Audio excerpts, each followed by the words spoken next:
Hello, good afternoon, everybody, and welcome to this Nasstar webinar. I'm Mark Lee. I'm the Managing Director of Nasstar's and GCI, which is part of the GCI Group's Managed IT Services division. And I'm delighted to be joined today by Jeff Dunnett, who's the Managing Director of Shieldpay, and Jeremy Hardy, the CEO from Skurio. And we're going to be talking about cyber risk and how to manage those risks in the digital age. And today's session is particularly targeted at the legal sector. So we've got some, I think, really interesting and important information for those of you working in that sector. So I'm going to begin with a slide, thanks Jeremy, which is a little bit old and hackneyed, but it is as true today as it ever was. And for anyone that's caught any of our previous webinars through the year, you'll know that we've talked a lot about things like perimeter security measures, email system hardening, web filtering, and other sort of technology solutions to help protect your firm from cyber criminals. And all of those sorts of things, they play a really vital part in building a multi-layered, holistic cyber defense strategy. But today we're going to talk about something a little bit different, which starts from the premise, in fact, Robert Muller's premise, that no matter how many protections you put in place, the cyber criminals will still continue to look for ways through and around. And actually, something else that's worth knowing is that only around 10% of attacks which exploit, which are used to attack firms, exploit system weaknesses. So the rest of it is really about people and risk management, and that's what we're going to talk about today. Thanks, Jeremy. And these threats and risks, well, they really are not just hypothetical or happening to other people. They're happening here. They're happening now to lots of firms and lots of businesses up and down the country. And here we've got just some data points just to position today's session from people like the NCSC, the National Cybersecurity Centre here in the UK, and NISA, which is the equivalent body for the European Union. So you can see that in the last year or so alone, there have been an enormous volume of suspicious cyber crime related activity around things like malicious emails, phishing, with enormous hundreds of thousands of phishing URL sites taken down by the NCSC in the UK, a massive increase in phishing attacks this year, particularly using the pandemic and supposed distribution of advice and statistics around the pandemic, which is actually being used as a Trojan horse to deliver phishing and other kinds of attacks into firms and other businesses. And all of these things are driving massive financial loss on a global scale at £26 billion worth of loss in 2019 through business email compromise attacks. So really, some very big and concerning numbers there. And from our own point of view at Nasstar, and we specialize in providing IT services to law firms. And this year, for law firms and other sectors, we've been conducting investigations into their Office 365 instances to look for indications of compromise. And remarkably, and we've conducted more than 100 of these audits now this year, more than 68% of cases showed the signs of compromise, which is really quite concerning. And actually all of this slide, if you think about it, what it's really saying is that given that less than 10% of the attacks make use of system weaknesses, the vast majority relate to people, and are people who work in our firms and businesses up and down the UK being caught out and duped by criminal activity. Thanks, Jeremy. So today, what we're going to be looking at is the threat landscape, which is largely around phishing attacks and credential harvesting of one sort or another, the manipulation of user identity and permissions as a result of those attacks, and looking at 3 specific mitigation measures which can help you to protect your firm's financial and reputational position in the market today. And we're going to begin today by talking about a different way of managing client funds. I'm delighted to have Jeff with us. I'm going to hand over to now, who's going to talk a little bit more about how you can mitigate some of the risks around client funds using some really smart new fintech-based technologies. Thank you, Mark. Thank you, Mark.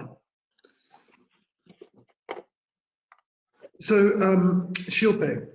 Shieldpay is regulated and authorised by the FCA. We are the UK's leading escrow paying agent and third-party managed account provider.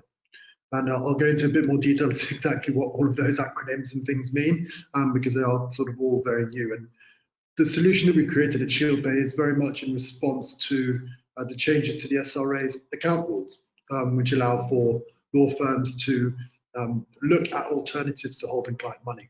I think when we look at the solutions that we're talking about today, Nasstar's, hosted desktops, Skurio's deep dark web investigations, and then Shieldpay's payments are those key elements of risk that a law firm faces, and how we help to mitigate those, I think, is incredibly important.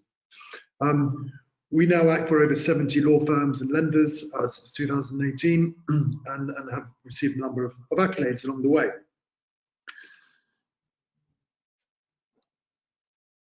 So why do our law firms looking at third-party managed accounts or moving from client money?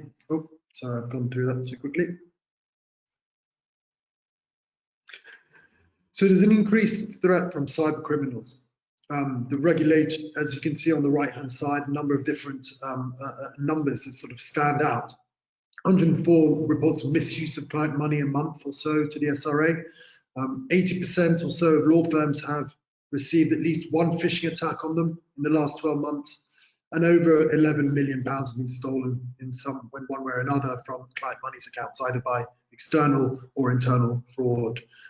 These are all, those numbers are, the 11 million is stated by the SRA, but in reality, the insurers, in discussions with them, state that that number is far greater. So why? And so firms are looking potentially at moving away from holding those client funds, particularly firms that don't necessarily need to do so on a regular basis. Because the regulatory and operational risk of doing so outweighs the benefit of actually holding client funds, of the interest on them. Firms are looking at new technologies to drive efficiencies, reduce costs, overhead, and improve customer experience, really. And in a hardening insurance market as we find ourselves in now, not only is the cost of insurance soaring, but also is the ability or capacity of insurers to take on new clients reducing.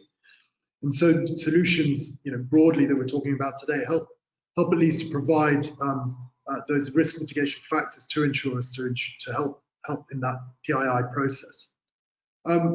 Like everything, it's a very fast changing world, and the 5th money laundering directive seems to be the 6th one. Customer due diligence requirements are ever changing, and law firms are not necessarily best suited to have to stay on top of these things. And lastly, it's now possible under the SRA accounts rule where it wasn't before. So at Shieldpay, we are a service, Nasstar is our service provider, and we use them for our hosted desktop solutions, and they protect our own IT estate. So our hosted Office 365 and the hosted desktop solution, that laptop I'm working off now, is all run by Nasstar. And we follow Nasstar because they know, like we know the payment ecosystem, they know the financial sector and the requirements, regulatory and others that we need to follow. We leverage their tool, particularly the auditability and data retention. We have highly sensitive information and also people moving in and out of our organization, and this allows us to keep us secure. And the awareness of all the laws on our joint, they, like us, we get to leverage our experience across all of our client base, as does Nasstar in their growth. So I thought for this presentation, as it will be new to most people, what are third-party managed accounts in reality?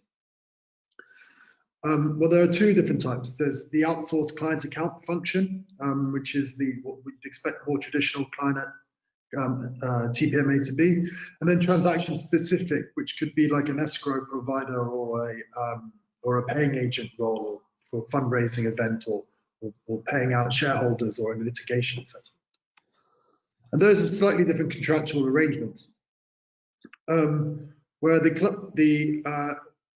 Shieldpay as a TPMA provider and the law firm have specific contractual arrangements dictated by commercial terms and the overarching Shieldpay framework agreements.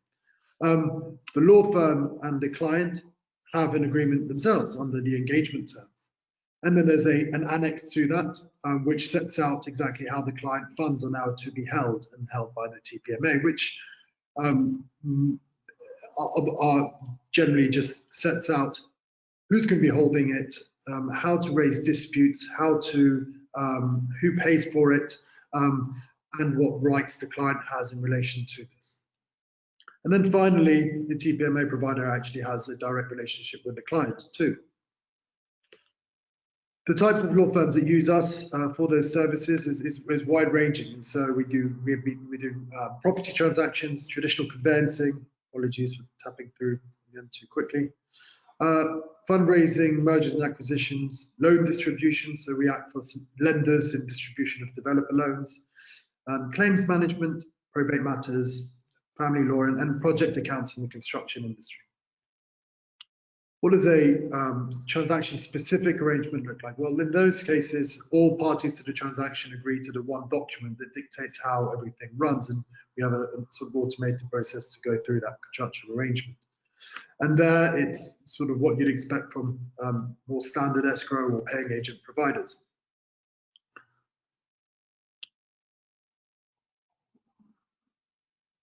So the Shieldpay platform, or its third-party managed account platform, covers a lot of the aspects of risk mitigation that a law firm has to have internally, or some of the areas of risk. So we undertake on behalf of firms KYC and AML, card processing, transaction monitoring, reconciliations of funds, and ultimately the settlement of those funds. So taking that away from the law firm's obligations and taking on some of that liability instead of the law firm.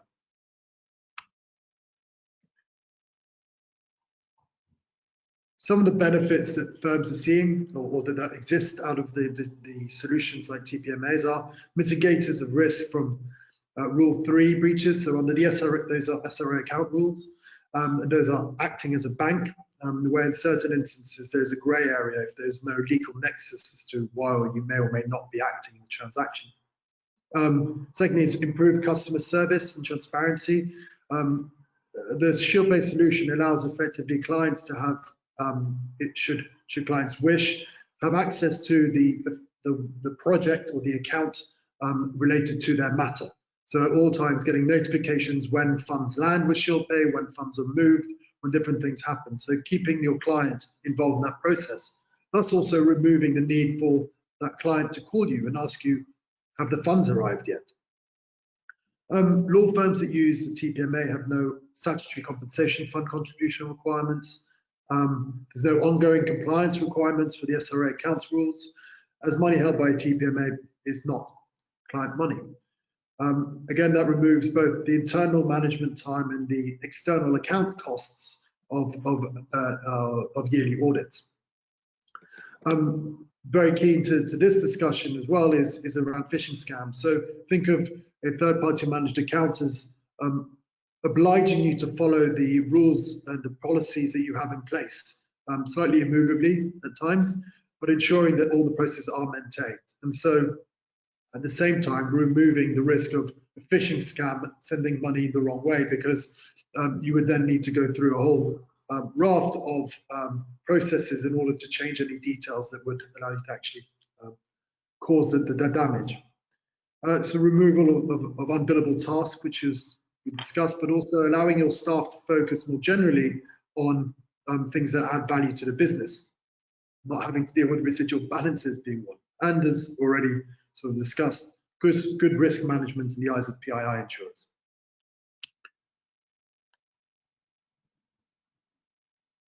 So how does it price and work? I think I've added this slide in now because people have get this asked quite a lot. And it varies obviously depending on the size and volume of the firm, but this gives you a guide as to the kind of fees they expected. And if you take into account the fees that I mentioned earlier, reducing of compensation funds, statutory account fees, and those other elements, those equate to, on average, probably on the lower end, at least £6,000 worth of costs that are removed. And so the TPMA really just sits in and replaces those costs, or in fact reduces those in the long run.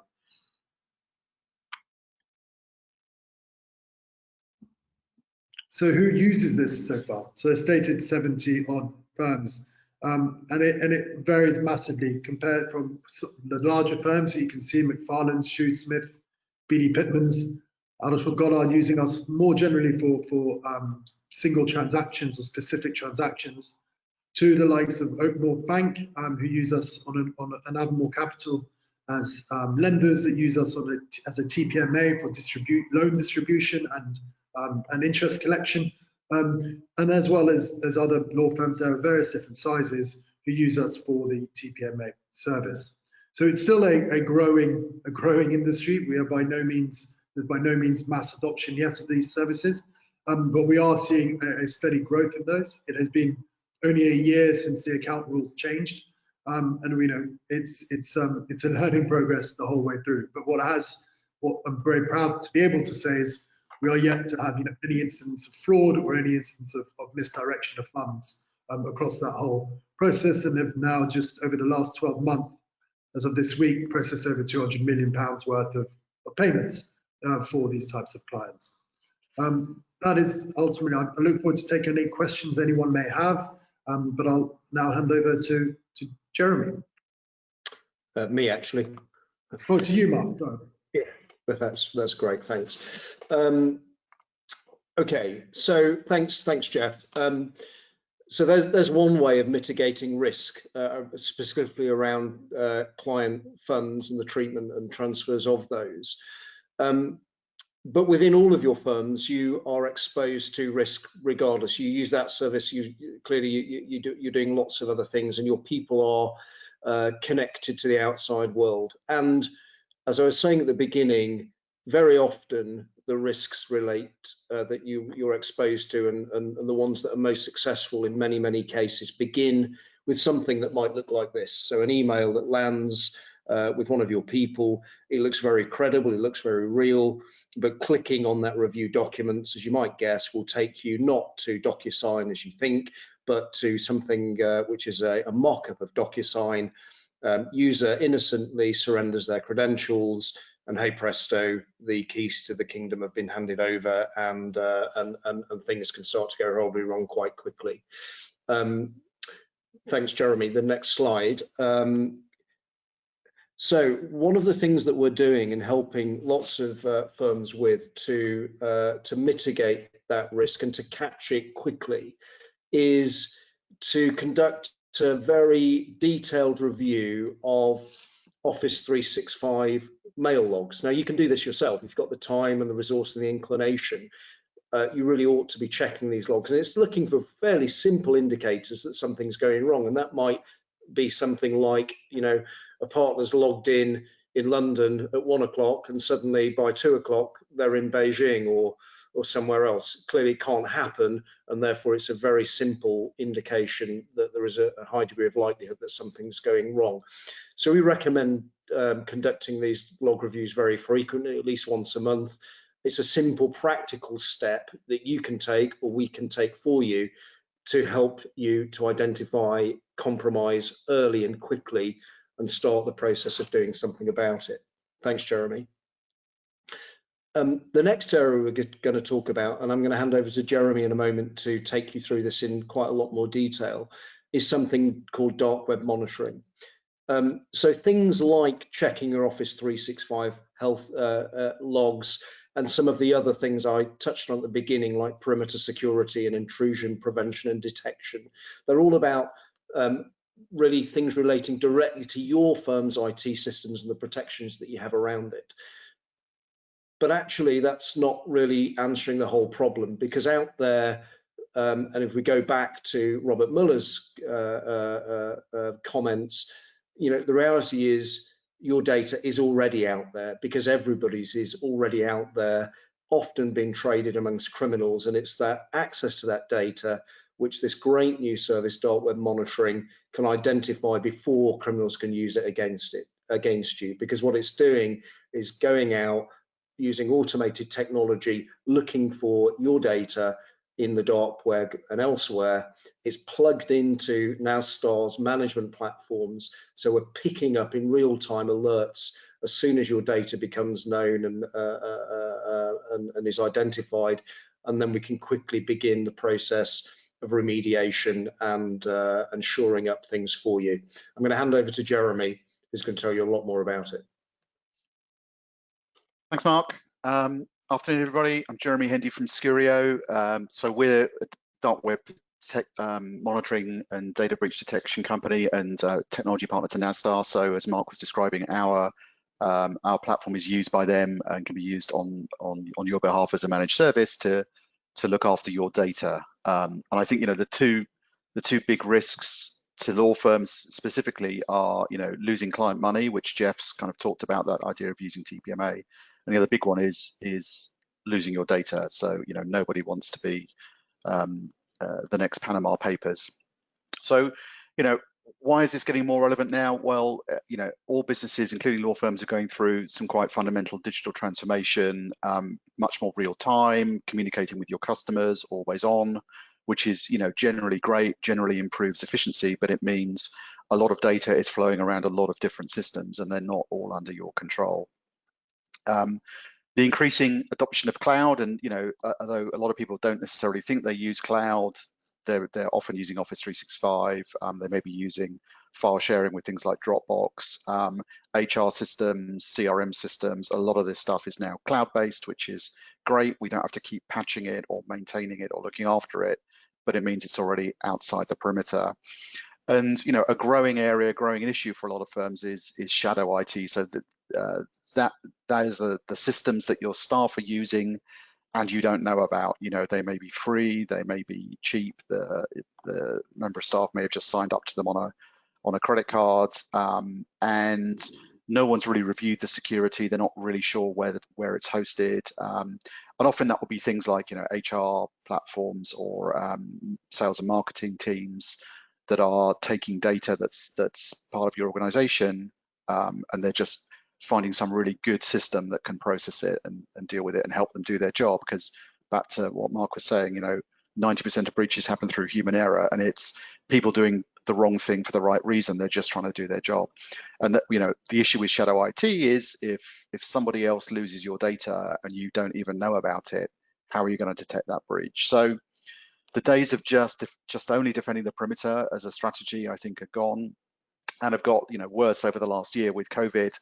A lot of us working from home, likely to continue into next year, and so we've got, you know, corporate laptops on an uncontrolled Wi-Fi network with, you know, insecure Internet of Things widgets that we've all bought and connected to our networks that we're not really sure about. No one's controlling physical access to those machines. It's much harder to check with a colleague, did you really send that email, or was it fraud, was it business email compromise? And lastly, of course, you know, given the economic situation, there is definitely an increased risk of malicious insider activity. People may be stressed financially. They may have had a, you know, salary or a job cut, and if they've got access to your data or your firm's data, then it's much easier for that to go missing.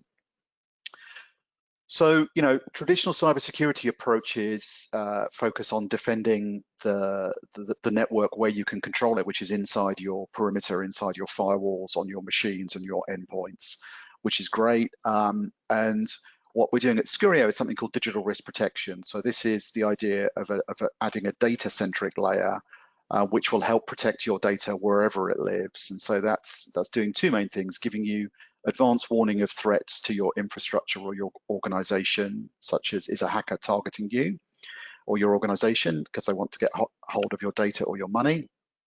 And the second thing is detecting data leaks that happen wherever they originate from, anywhere in your supply chain, by focusing on the data itself. So You know, the traditional cybersecurity approaches that are pretty well developed now are, you know, defending the perimeter, looking after all your machines and endpoints, looking for unusual network traffic, analyzing those log files, making sure we're up to date against all the latest malware.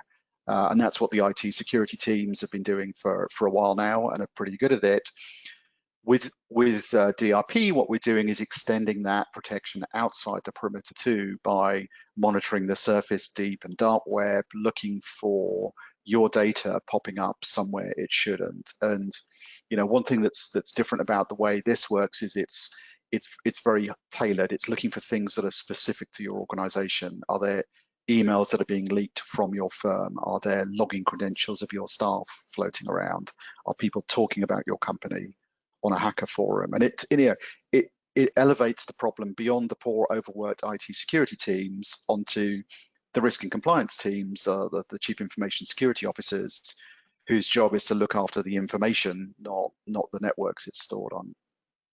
So if we think about, you know, a typical organization on this slide, we're talking about those corporate systems on the left-hand side where we know about those, the core email and file share and document management system and practice management systems you may have, all the way through to logging into partner systems, starting, you know, to use those shadow IT sites and systems and processes, and people, you know, people just logging into work-related, you know, sites that like shopping or using their work email address or using their work machines to do that. So some of those systems you know about, some of them you don't know about, and the ones you know about, you know, sometimes you're in control of them, of their security policies directly, but often you're not in control. So really we can think about these systems as being the ones where you know and control them and they're managed by you, which is great. There's if you're using cloud applications or partner systems, you're ultimately reliant on those people keeping the data secure.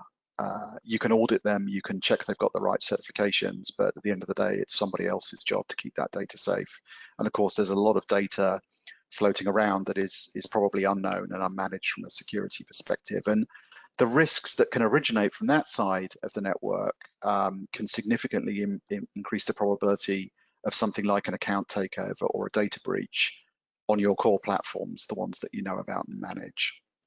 So when we think about, you know, the risk, it's, you know, we kind of sometimes talk about this pyramid of risk where at the top you've got the core systems that you know and control and manage yourselves, where, you know, you do the best job you possibly can of defending them. And, you know, recent years, bring your own device was a big threat. I think that's largely now can be managed through appropriate policies and appropriate firmware.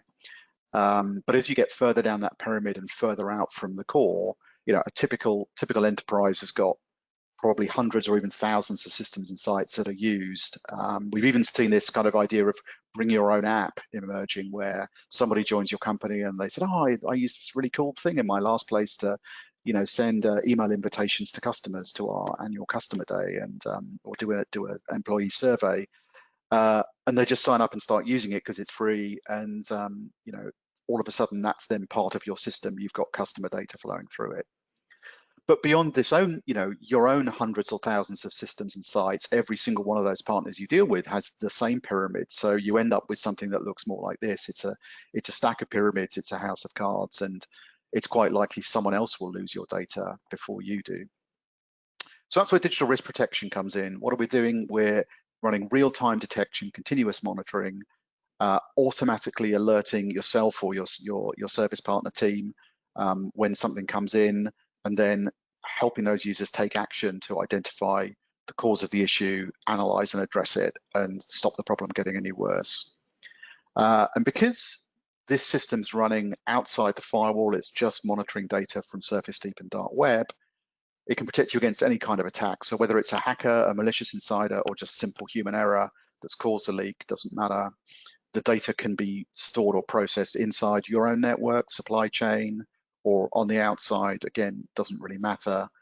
And then it's about thinking about what kinds of data can we protect. So pretty much any kind of threat that can be expressed as a search term can be can be detected and monitored and mitigated using a digital risk protection platform. So if we think about those categories of data, we can turn each of those use cases into a set of search terms. So that could be as simple as your corporate email domain.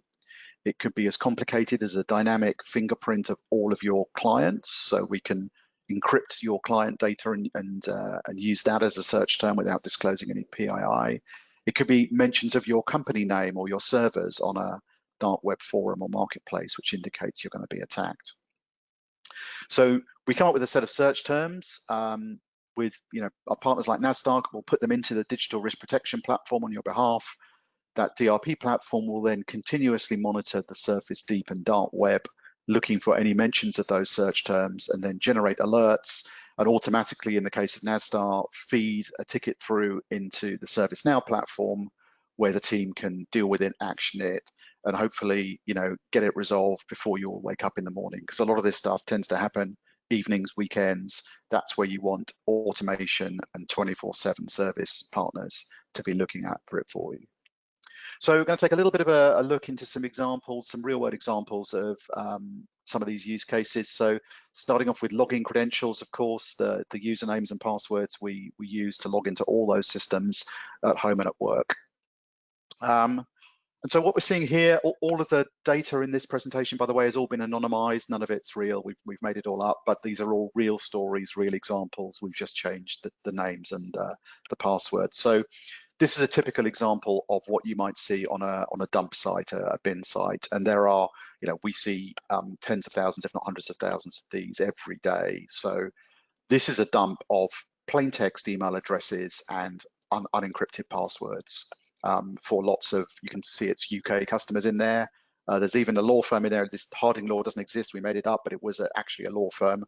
So someone from that law firm had logged into a website that had been compromised and that password had been exposed. This particular example triggered an automated alert on our platform because it contained an email address from one of our customers, which exposed his corporate email address and the plain text password he'd chosen, which was Liverpool, the name of his football club, or possibly where he was born. Really common. You see all sorts of very, very obvious passwords being used these days. So, we've detected that in real time. What do we do about it? Taking immediate action to really reduce the probability of compromise and the impact of any risk. So what are the risks for this username and password being exposed? Well, business email compromise. If he's used the same password or a variation of it to log into his Office 365 account, if somebody can get into his company email, you can sit and set up forwarding rules and watch and wait, and fraud, business email compromise. I'm sure everyone's familiar with that. They may be able to get into network or VPN. It can also be used to launch spear phishing attacks against him, even extortion and blackmail. Lots of sort of chain emails going around saying, oh, we saw you are watching an adult site. Here's the password you've used. You need to pay us some Bitcoin. So understanding the risk is important. First thing you could do to mitigate the impact is take that post down off the dump site or the dark web. In some of these sites that are pretty popular, you can actually get a post taken down within a matter of hours, which will limit the amount of places that information will be seen. You could also, if Marcus was had access to some sensitive systems or worked in finance, you could perhaps trigger an automated password reset on his corporate email account just to be certain. You can inform the user, so sending an email to each staff member, possibly including a redacted version of that password and strongly suggesting that he goes and changes it on every possible site, and then educating them. Say, okay, be really careful, you're gonna get more phishing attacks because your credentials have been exposed on these sites. Make sure you're using good password hygiene, different password, a strong password that's different for every single site you sign up. Use a password manager. Another case study, another real life example where we changed the names. This is an investment fund manager in the city, running an investment fund with hundreds of millions of pounds. Same thing, email address and plain text password exposed. And in this case, it was the name of his kids. A quick Google search, found that Lucy goes to Stowe School and is in the hockey team, and there's pictures of her online. So if you wanted to go a stage further, and bad people can do bad things, right? And it's amazing how much information can be revealed if you're not careful. But what's happened here in this example is one of the sites he signed into using that email address and password has been hacked. The credentials have been leaked out in very large dump files, and then a second hacker has done something called credential stuffing. These are automated tools and scripts that will try hundreds of millions of these pairs into lots of other sites. He's found that Max's email address and password works on Netflix, and he's decided to compile those, sell them to somebody on a marketplace, deliver the data to somebody on an anonymous site. In this case, kpaste.net is an anonymous dump site. But he's been a bit stupid. He's put it in the public domain. We've detected it, and so now we can do something about it. So really, it's about, you know, managing those risks of unauthorized access to your core systems. We all spend a lot of time and effort protecting those core systems that we know about and control, and we put single sign-on and multi-factor authentication and privileged access identity managers in place, which is great. But as soon as you get further out from the center, we're probably just relying on individuals to do the right thing. So, you know, there's a couple of simple things we can do to help educate the users and reduce those risks. So making sure that everybody in the company is using a password manager to create a strong, unique password for each website, making it mandatory, making it part of the policy, giving them one that they can use at home too for free. You know, we use one called Dashlane, which does exactly that. We can revoke all the corporate passwords at a click of a button, but you know, each user can still carry on using that password manager themselves, because it's about education. And you can encourage people, don't use your work email address if you're doing online shopping. You know, you're creating a risk for the firm when you do that. Next example is people targeting your infrastructure. So we see quite a lot of this where hacktivist groups will be targeting you either as part of a very specific attack or a general one on your country or your industry. And again, you know, nobody wants to be the next Panama Papers. So here what we're seeing is an example on the right-hand side of a script that has been run by a hacker group that's part of the Anonymous Collective. In this case, they're targeting a bunch of organizations in Chile. And one of them is this hospital, hospitaldepreca.chile. The email address has matched. We've been monitoring it. And actually what this is basically a penetration test. They've got automated scripts that will generate thousands of lines of logs where they're probing for weaknesses in your infrastructure that could let the hackers get in. And so what the bad guys will do is they'll run this penetration test, this reconnaissance script, they'll publish the result on a dump site to encourage their followers to hack or do a denial of service attack. And here I can see it's telling me that headers have not been detected, X-frame headers have not been detected in the website of this hospital, so I can go and create a fake version of that site and steal content, steal logins. So using the DRP platform, we can detect this post being made in real time. This provides early warning that something is being targeted against your organization, and you can then do something about it. So increase your web application firewall levels. Make sure everybody is well aware they're going to be suffering, you know, attacks on the infrastructure.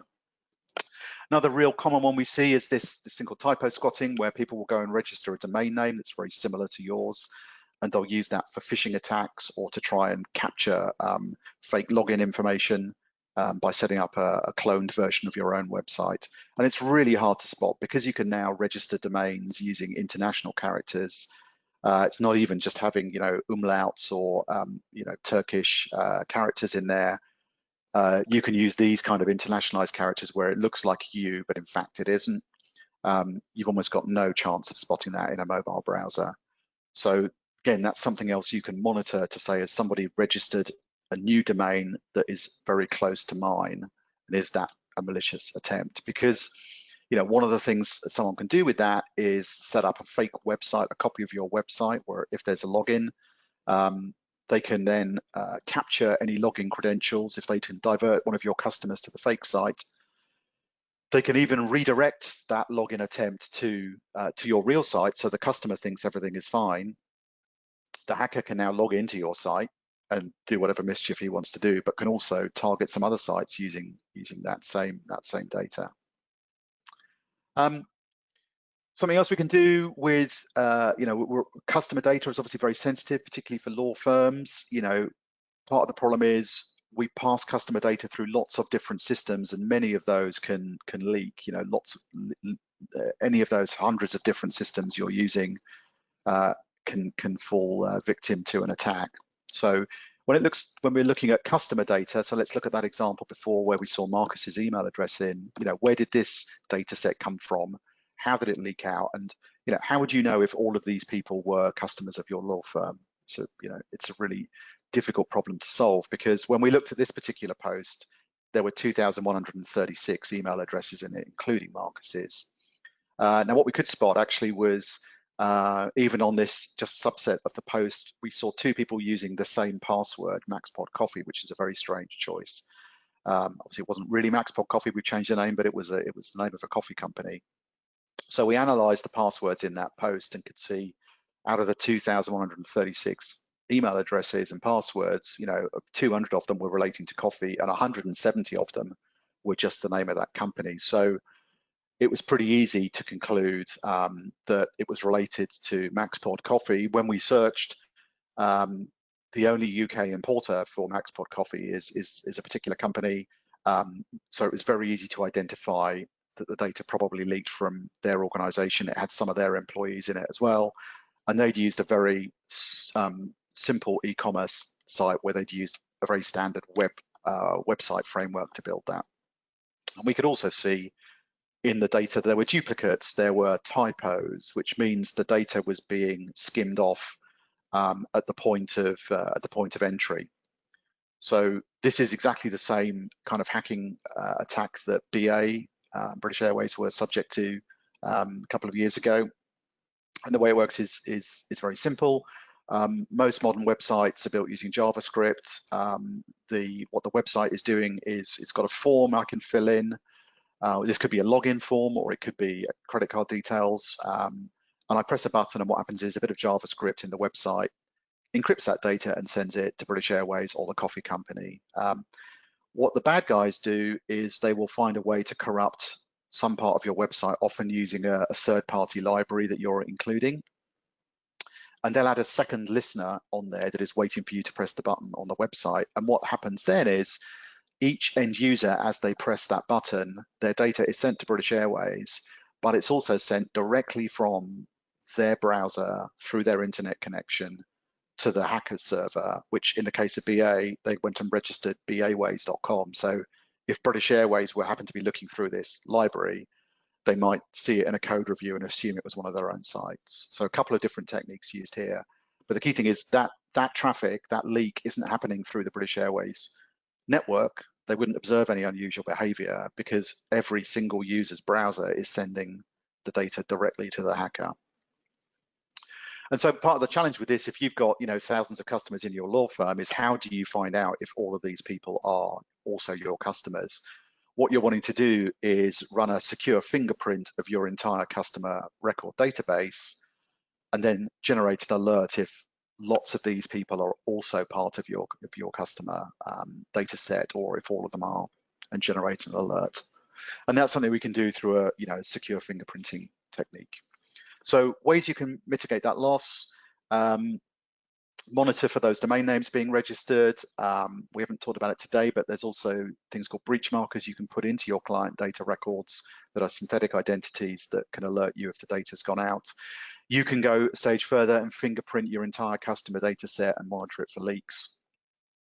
I just wanted to finish up with another example that's very specific to law firms is leaks of any kind of data, whether it's business critical information of whatever type, can also be detected based on the keywords you're monitoring. And so, here's another genuine example. It's a leaked email between a couple of partners of a Canadian law firm and one of their clients. It was posted to a dump site, contains personal information, contains potentially, client privileged information as well. We don't know whether the leak originated from the law firm or the client, but the fact that it includes those email addresses, the name of the firm, means we can detect it in real time as soon as it's posted and then mitigate the damage. So take the post down, investigate the logs, if necessary, make a formal legal request to that site to provide you the IP address of the person that posted it to do the investigation. So there's lots of different types of leaks that you can catch using these kind of platforms. So to summarize, digital risk protection can cover lots of different types of data, no matter where it's stored, protecting you against both malicious attack, whether that's insiders or external groups, or simple human error, and helping you address that in real time. So digital transformation means, your data has moved outside the perimeter. Your risks are much greater. Defending the perimeter by itself isn't really enough. Automated solutions like ours in conjunction with Nasstar can significantly reduce the risk by detecting those leaks in real time, and by dealing with them 24/7 and remediating the problem. That's hopefully going to minimize any impact to your revenue, your resource, and your reputation. That was it. Thank you. Thanks, Jeremy. Well, we're slightly out of time, and there's lots of questions have come in, so we will come back to the individuals that have submitted those separately and answer those questions. So we'll wrap up quite quickly. I wanted to thank Jeremy for a fascinating presentation about this incredible Skurio technology that we're leveraging to help protect our law firm and other sector customers, and to Jeff for a completely different way of protecting risk and protecting your reputations and your clients' money. Just two final things for me to mention. Despite all of our best efforts to protect our data and everything else, sometimes, notwithstanding everything we do, the bad guys can get in. So another service that we provide is security incident response, which is where we can do a cleanup, an investigation, forensic investigation, and assist with ICO reporting if that is a requirement.